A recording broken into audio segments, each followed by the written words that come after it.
वो कहता है मेरे जो वर्कर है 2-4 टेलर है उसके साथ में, वो उनको भी मैं संडे को छुट्टी दूंगा।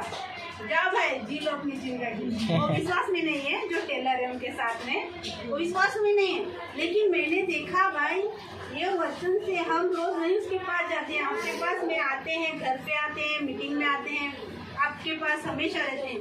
उनके पास हम जाते नहीं। हमारे भाई 1 हफ्ता गए थे, वो भी 2-3 दिन उसके साथ में थे।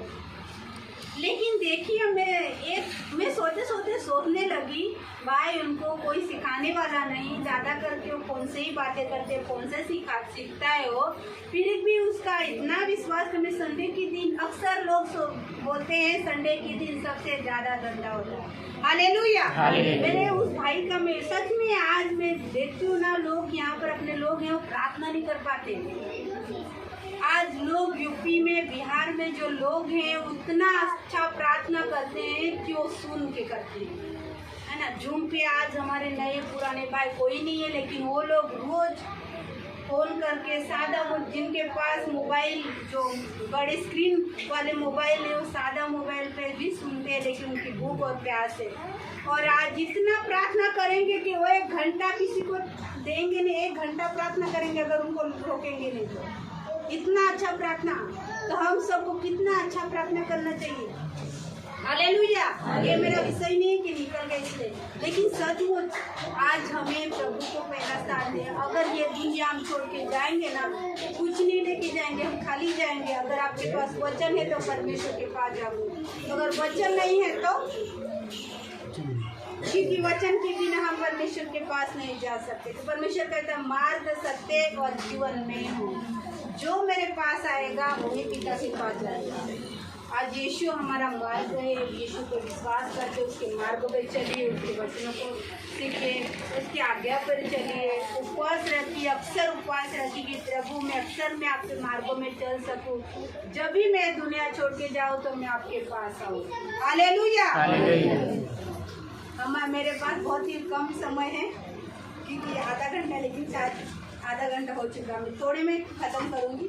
तो देखिए यीशु के पास जब शैतान वो कहता है कि सारे वैभव को मैं तुझे दूंगा, मुझे प्रणाम कर, है ना, मेरे सामने झुक, तभी यीशु क्या कहता है, तू प्रभु अपने परमेश्वर को प्रणाम कर और केवल उसी की उपासना कर। हालेलुया।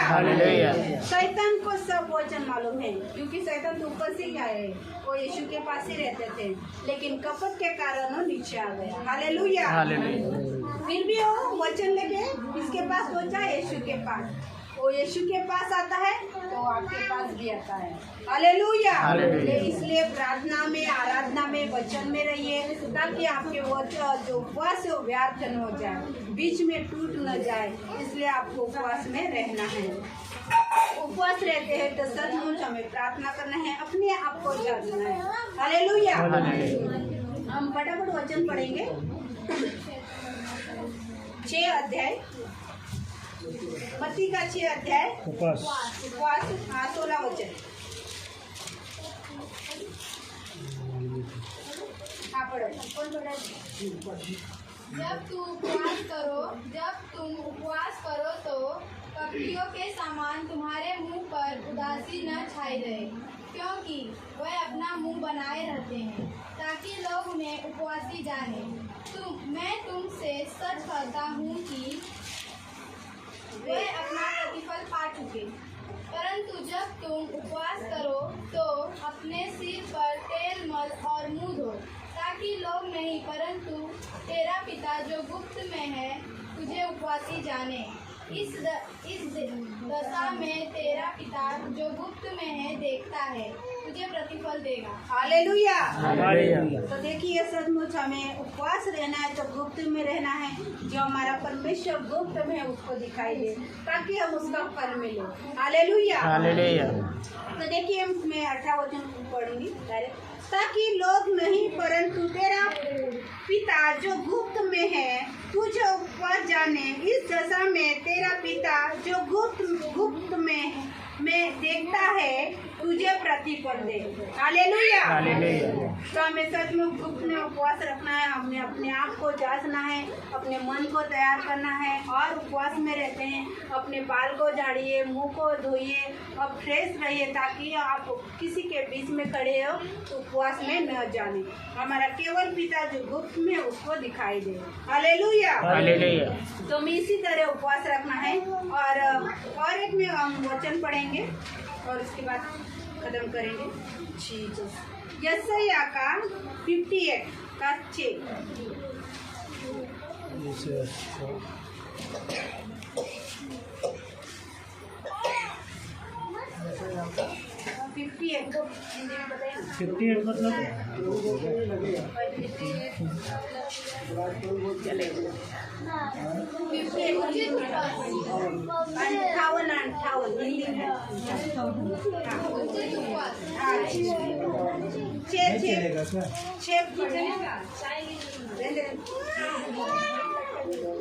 वचन पढ़िए।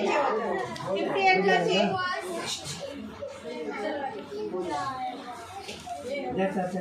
जिस उपवास से मैं प्रसन्न होता हूँ वह क्या यह नहीं कि अन्याय से बनाए हुए दासों और अंधेर स्नेह सहने वालों का जुआ तोड़कर उसको छुड़ा लेना और सब जुओं को टुकड़े टुकड़े कर देना। क्या वह यह नहीं है कि अपनी रोटी भूखों को बांट देना, अनाथ और मारे मारे फिरते हुओं को अपने घर ले आना, किसी को नंगा देखकर वस्त्र पहनाना और अपने जाति भाइयों से अपने को न छिपाना। हालेलुया। हालेलुया। आज यहाँ उपवास रखा। तो देखिए, हम जब उपवास में रहते हैं तो हमें कपटी सामान नहीं रखना है, मन को साफ रखना है। और जब उपवास रखते हैं तो हमें हमारे बीमारों के लिए प्रार्थना करना है, हमारे देश के लिए प्रार्थना करना है। हालेलुया। अगर आपके पास भूखा है तो ये नहीं कहना कि भाई मैं प्रार्थना करूंगी आपको भोजन मिलेगा। आप उपवास में अपने खाने को उसको दीजिए, ताकि वो तृप्त हो जाएगा तो हम भी तृप्त हो जाएंगे। परमेश्वर कहता है जो गरीबों को दिया वो मुझे दिया, जो भूखों को खिलाया वो मुझे खिलाया। हालेलुया। तो हमें सचमुच जब उपवास में रहते हैं तो अक्सर हमें भले बातों को करना है। क्या यह नहीं है कि अपनी रोटी भूखों को खिलाना। हालेलुया। हालेलुया। अनाथ और मारे मारे फिरे हुओं को अपने घर ले आना, किसी को नंगा देकर वस्त्र पहनाना। हालेलुया। अगर आपके पास दो जोड़ी है, कोई नंगा है कोई गरीब है, तो अपने में से उसको कपड़े को देना। वो क्या कहते हैं, हम भलाई करते हैं। सचमुच हमारे पास रहता है तो हमें दूसरों को देना है। हालेलुया। उपवास में हमें इस तरह से उपवास रखना है कि अपने से ज्यादा दूसरों के ऊपर भलाई करना है। तो सचमुच परमेश्वर हमारा बहुत ही अच्छा है। आज उपवास में है तो हमें प्रार्थना में रहना है, वचन में रहना है और परमेश्वर के वचनों को बांटना है। हालेलुया। जब हम दासों को देखेंगे, पौलुस एक दास है परमेश्वर का, वो पहले लोगों को सताता था। हालेलुया। हमने पत्रस में पढ़ा होगा, पौलुस नामक एक दास था है, वो लोगों को, विश्वासु लोगों को सताता था, उसको बंदीगृह में डालता था। और ऐसे ही एक देश में, एक राज्य में वो जा रहा था विश्वासी लोगों को बंदी करने के लिए। तभी वो रास्ते में चल रहा था, तब तक परमेश्वर का दर्शन उसको हुआ। क्या हुआ? परमेश्वर का दर्शन हुआ। और जब पौलुस उसको परमेश्वर का दर्शन हुआ तो परमेश्वर ने कहा, हे पौलुस तू मुझे क्यों सता रहे हो। हालेलुया। देखिए, वो तो हम लोगों को सताता ना, तो उसको बोलना चाहता परमेश्वर को, लोगों को क्यों सता रहे हो। परमेश्वर को क्या बोलना चाहता, लोगों को क्यों सता रहे हो। लेकिन परमेश्वर कहता है कि हे पौलुस तू मुझे क्यों सता रहे हो। अभी पौलुस को तो मालूम है, उसको ये पता था मैं लोगों को सता रहा हूँ, ये नहीं पता था मैं परमेश्वर को सता रहा हूँ। पता था नहीं। तभी उसने कहा कि जिसे तुम सता रहे हैं उस मैं यहोवा हूँ, जिसे सता रहे हो ऊपर उसके लोगों का मैं परमेश्वर हूँ। तभी वो अंधा हो गया और उसने उपवास में रखा, ना कुछ खाया ना कुछ पिया। हालेलुया। परमेश्वर का उसको दर्शन हुआ तो क्या हुआ होगा? अंधा हो गया, क्योंकि परमेश्वर की ज्योति है ना, हम देख नहीं सकते इतनी, ये सूरज को कुछ नहीं, उससे हार्ड है। इसलिए जब यूहन्ना जो एक दास था वो परमेश्वर के सामने गया तो डायरेक्टली नहीं परमेश्वर को दर्शन का डायरेक्टली नहीं, क्योंकि परमेश्वर का तेज को हम नहीं सह सकते, इतना तेज है। और दूसरा दास को देखेंगे, योना। हालेलुया। योना एक परमेश्वर का दास था। और निनवे एक शहर था, वो पाप में बुराई में बहुत था, और परमेश्वर ने स्वर्ग से देखा कि ये पाप में है बहुत, इस देश निनवे देश को क्या करूंगा? मैं नाश करूंगा। फिर भी परमेश्वर क्या है? दयालु है। क्या है परमेश्वर? दयालु। वो कहता है मैंने ही अपने लोगों को बनाया है, और जब वो नाश करता है उसको बहुत तकलीफ होती है। इसलिए निनवे के लोगों को अवसर देने के लिए किसको चुना? योना को। हालेलुया। कि एक बार संदेश को सुनाया जाए निनवे देश को, ताकि बदल जाए। क्या पता बदल जाए, ताकि मैं उनको नाश न करूं। इसीलिए योना को परमेश्वर ने कहा, जाओ योना उस निनवे देश में जाके प्रचार करो कि 40 दिन के बाद इस देश को परमेश्वर नष्ट करने वाला है। हालेलुया। योना डर गया, निनवे देश इतना खतरनाक है, मैं जाऊंगा तो मुझे मार डालेंगे, है ना। इसलिए वो भागने की कोशिश कर रहा था, और नाव में बैठ के तर्शीश एक गांव है वहां पर जा रहा था, बोट में बैठ के जा रहा था। अचानक उस नाव उस समुद्र में तूफान आई, और वो नाव क्या डूबने लगी। जब डूबने लगी, नाव में रहने वाले लोग सोचने लगे किसने पाप किया कि हमारे सब पर संकट आया, है ना। किसने पाप किया कि हमारे संकट आया? तो देखिए, जब चिट्ठियां डाली गई, मैं शॉर्टकट में बताऊंगी, हमारे पास टाइम तो मैं, जब उसके ऊपर चिट्ठी डाली वो लोगों ने, तो किसका नाम निकला? योना का। तो बोला कि तूने क्या पाप किया है? तो बोलते मैंने ये पाप किया है कि परमेश्वर ने मुझे निनवे में भेजा था, तो मैं तर्शीश भाग रहा हूँ। तो वो लोग पूछने लगे अभी में हम लोग क्या करें आपके साथ, हम भी मर जाएंगे। योना ने कहा मुझे उठा लो, समुद्र में फेंक दो। जब वो लोगों ने उठाया, समुद्र पे पैर लगे, तूफान शांत होने लगा। ऊपर उठाया, फिर तूफान आने लगा। हालेलुया। जब योना को समुद्र में डाल दिया, तभी परमेश्वर ने मछली को भेजा, और योना किसके पेट में गया? मछली के। और 3 रात और 3 दिन मछली के पेट में योना ने उपवास किया, और तभी उसको घुटने पे आने को भी जमता ना। बाप रे मच्छी के पेट में जाना भयंकर है ना। कितना बार आया होगा, क्या क्या खाती, इतनी बड़ी मच्छी इंसान को भी निगल लेती तो क्या क्या खाती होगी। तभी उसने प्रार्थना की, हे प्रभु मुझे बचा लो, मैं निनवे चला जाऊंगा। तभी वहाँ पर 3 दिन योना ने उपवास किया, और 3 दिन 3 रात उपवास किया, बिना खाए और बिना पिए, और तभी परमेश्वर ने उनकी जीवित रखा। मछली के पेट में कोई इंसान बच सकता है 3 दिन? बिना ऑक्सीजन के तो हो गए, ऑक्सीजन कहाँ मिलेगा हमें? ऑक्सीजन है तो जिंदा है ना। तो वहाँ पर परमेश्वर ने उसको संभाला। उसके बाद योना निनवे देश में गया, वहाँ पर प्रचार किया कि निनवे के लोगों को बताया कि परमेश्वर सेनाओं का यहोवा निनवे को नाश करने वाला है, क्योंकि तुम्हारे पाप स्वर्ग तक पहुँच गए हैं। परमेश्वर ने उनको पाप को देखा है, इसलिए राजा तक उस संदेश को पहुंचाया गया, और राजा ने ऐलान किया 3 दिन तक इस देश में न कोई खाएगा न पिएगा। राजा खुद 3 दिन अपने वस्त्र को निकाल के टाट ओढ़ के राख पे बैठ के 3 दिन उपवास किया। सारे दुनिया को, सारे निनवे देश को उपवास में रखा और लोगों ने पश्चाताप किया और 3 दिन 3 रात वो लोगों ने उपवास किया और निनवे देश क्या किया? बचाया गया। हालेलुया। उपवास में बहुत सामर्थ्य है, लेकिन हमें उपवास में अपने आप को जांचना है। हम उपवास क्यों करें? उपवास में क्या करना है? उपवास करने से क्या होता है? उपवास में हमें क्या करना है?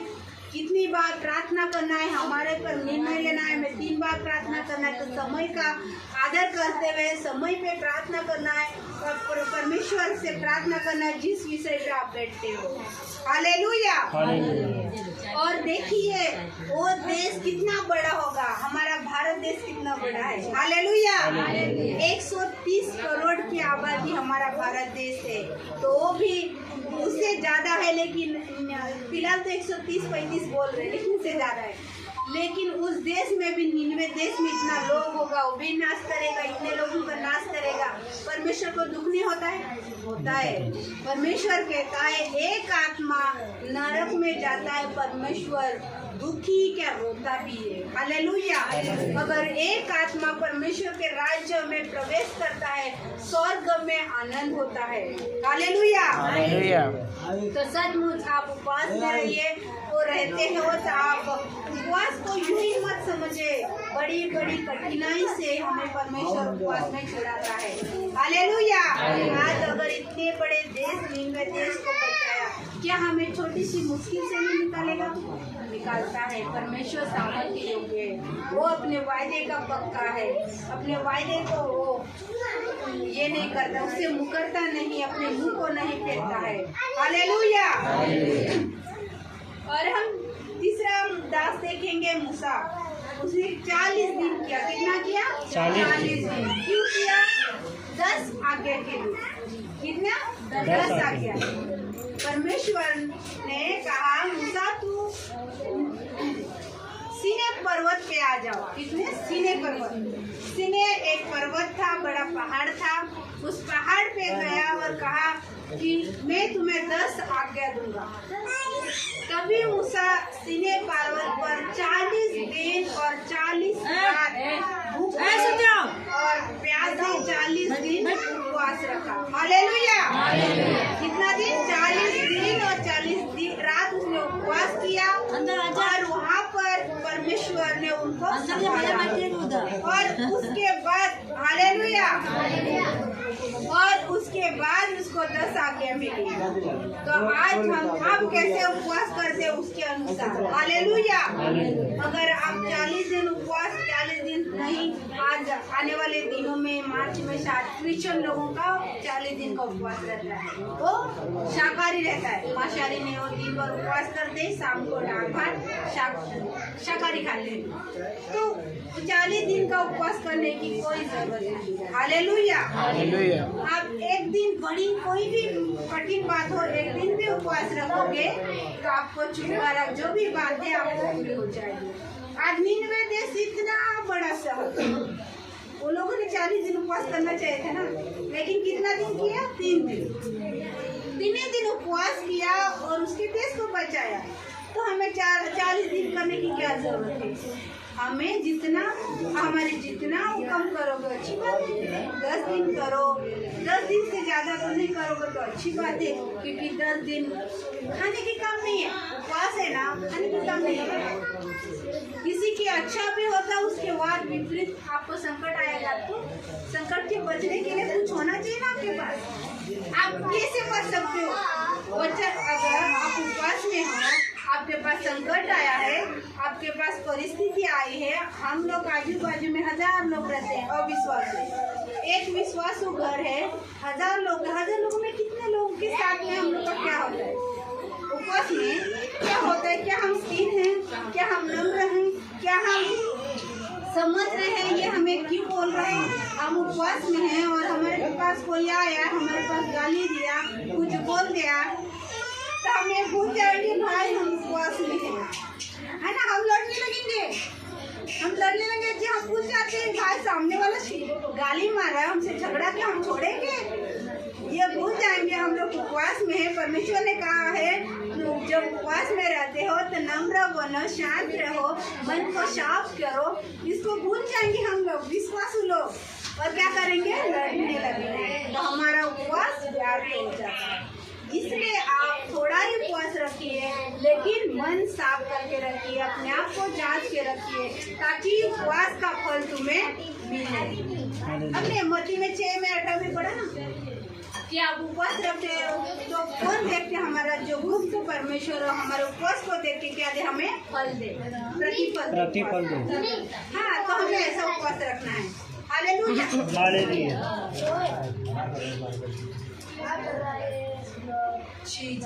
हालेलुया। तो हमारे उपवास को ऐसे रखना है, हमारे उपवास को गुप्त रखना है, हमारे उपवास को ध्यान देना है। हमें प्रार्थना में जरूर रहना है। आप उपवास में रहते हो, प्रार्थना में रखिए, वचन में। अविश्वास से संगति जितना कम रखोगे उतना आप उपवास में सुरक्षित हो। अगर हम लोग तो बहुत चपड़ बोलते हम उपवास में भूल जाएंगे, उपवास है, हम क्या क्या पता नहीं यहाँ से लेके गाँव तक पहुँच जाएंगे, है ना। फिर क्या लाभ, उपवास से क्या लाभ, बुराई करेंगे, हम दुनिया की बातें कहेंगे, तो हमारा उपवास का, हम संसार के नहीं हैं। आज हम संसार के हैं क्या? परमेश्वर कहता है तुम संसार के नहीं हो, तुम संसार से अलग किए हो लोग हो, तो तुम्हें कैसा रहना है, परमेश्वर के जैसा। संसार से मैंने तुम्हें चुन लिया। हाँ, तो परमेश्वर के स्वभाव आपको पता है ना। परमेश्वर कहता प्रेम, आनंद, शांति, धीरज, कृपा, भलाई, विश्वास, नम्रता और संयम। इन बातों में हमें अटल रहना है, इन बातों को हमें समझना है। परमेश्वर, अगर आपके पास संकट आया, कोई गाली मारे, तो नम्र रहोगे? नम्र, बाप रे, बहुत कठिन है। मुंह को बंद रखना कठिन है ना। नम्र की बात छोड़ो, लेकिन नहीं, आज हमें सीखना है। हाँ, हम संसार में रहते हैं, हमें संसार में चलना भी है, उनके साथ भी रहना है, ऐसा नहीं, क्योंकि हम संसार में ही हैं। परमेश्वर भी संसार में रहा है ना। परमेश्वर है कि नहीं? 33.5 साल परमेश्वर लोगों के बीच में रहा, मनुष्य बन के रहा, लेकिन नम्रता के साथ उचित बातों को बोला। कहाँ पर भी हमारे जैसे चपड़ सारे संसार में लोग उसके प्यारे बन गए। यीशु प्यारा बन गया लोगों का। तो कैसा वो नम्र था, इसलिए प्यारा बन गया। उसका स्वभाव अलग था, उसके अंदर प्रेम था, भलाई की अच्छी बातों उसके अंदर सब अच्छी बात थी, इसलिए वो परमेश्वर लोगों का प्यारा बन गया। आज हमारा भी परमेश्वर प्यारा है ना, क्योंकि हमारे बीच में अच्छे काम करता है, हमारे अंदर के रोग दूर करता है, हमें अच्छा करता है, चंगाई देता है, शांति देता है, छुटकारा देता है। फिर भी हम प्रभु को 2 घंटा देने में, अरे नहीं भाई, मेरा काम है, मैं जा रहा हूँ। हालेलुया। अक्सर अगर आपका काम नहीं हो रहा है तो परमेश्वर का स्थान परमेश्वर को दो, आपका काम पहले हो जाएगा। हालेलुया। हम अक्सर अपने परमेश्वर के समय में अपना काम करते हैं, हमारा अच्छा काम के बदले बिगड़ जाता है। परमेश्वर का समय शैतान ने चुरा लिया तो क्या होगा, है ना। तो जरूर हमारे सचमुच हम हमारे फैमिली में हम हमेशा अपने फैमिली लोग अगर मेहमान आते हैं उनको भी साथ में लेके चलते, चलो भाई सबक देंगे। हमारे बच्चों के साथ हम मिल के परमेश्वर की महिमा करते हैं। यहू से कहता है मैं मेरे घराना मिल के परमेश्वर की महिमा करें। तो आज हम भी अपने पूरे घराने मिल के परमेश्वर की महिमा करना है। तो उपवास में सचमुच अपने आप को जांचिए, प्रार्थना में रहिए, वचन में रहिए, तो वचन का आपको फल मिलेगा। हालेलुया। हमने दासों को देखा, योना को देखा, पौलुस को देखा, मूसा को देखा, ये लोगों ने उपवास किए, उनका फल उनको मिला। हालेलुया। और इन्हें बहुत खूबसूरती से अभी देखिए कि उसका उपवास में रहे, उनका मन परिवर्तन होगा। पुलिस का उसने लोगों को सताए के बिना लोगों को बचाने वाला बन गया। हालेलुया। आज हमें लोगों को बचाने वाला बनना है। हालेलुया। उपवास अक्सर रहिए अपने फैमिली के लिए, अपनी कलीसिया के लोगों के लिए, अपने लिए, जरूर अपने लिए भी रखिए। हालेलुया। अगर हम स्वस्थ हैं तो हम दूसरे के लिए भी प्रार्थना करेंगे, उपवास करेंगे। तो जय मसीह की परमेश्वर इन वचनों के द्वारा सभी को आशीष करे। आमेन। आमीन।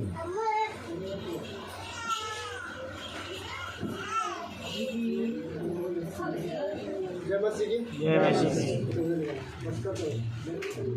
मसीह।